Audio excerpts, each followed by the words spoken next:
Wake up at 12:26 this morning. Weekday mornings from 4:30 to 7.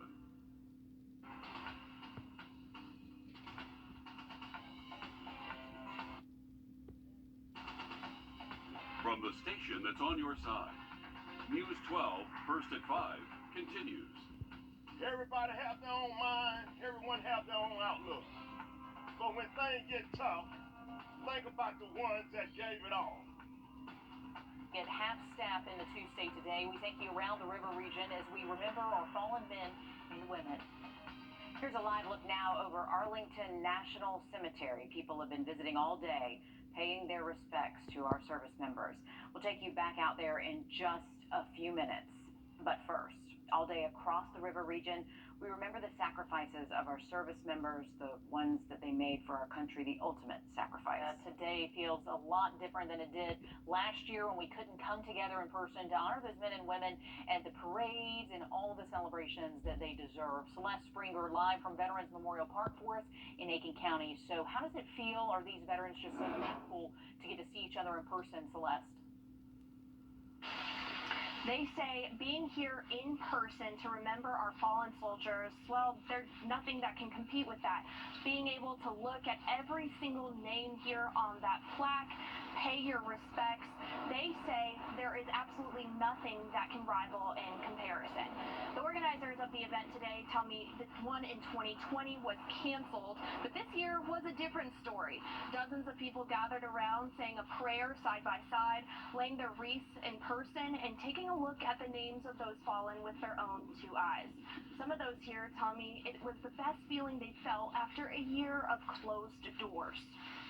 About freedom, I feel like freedom is finally back here with us, and we are able to enjoy being with other people, to meet people that we haven't seen for a long time, and just to be able to celebrate things like this.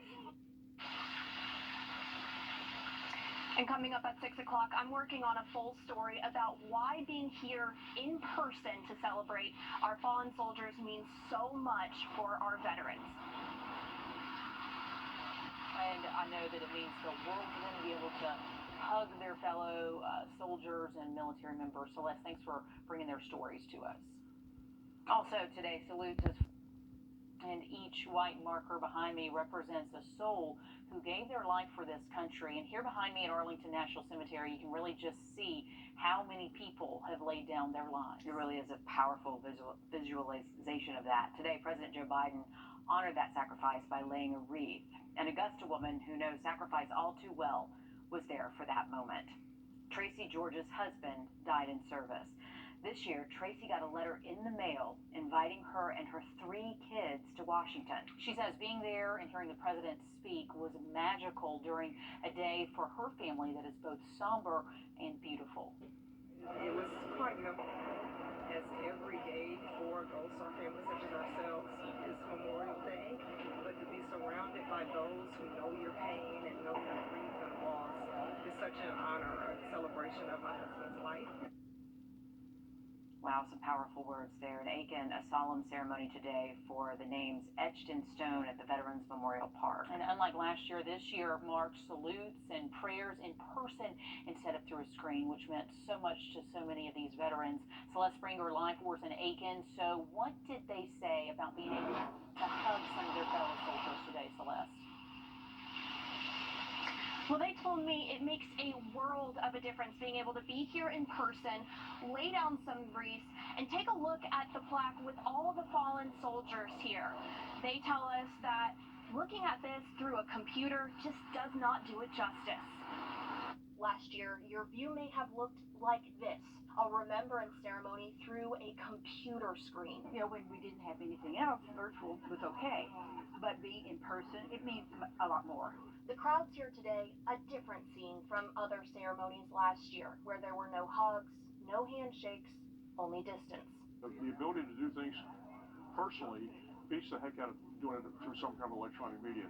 And there's something different in the air when you're here in person. Without seeing the flags and reading the names, it's easy to forget what the long weekend is all about. I think we each have a challenge for that next generation, that they understand that Memorial Day is more than just burgers and hot dogs. And they say getting the younger generation out here in person is the best way to teach them how to understand. But coming out here in the first person and being able to see this changes the way they look at things.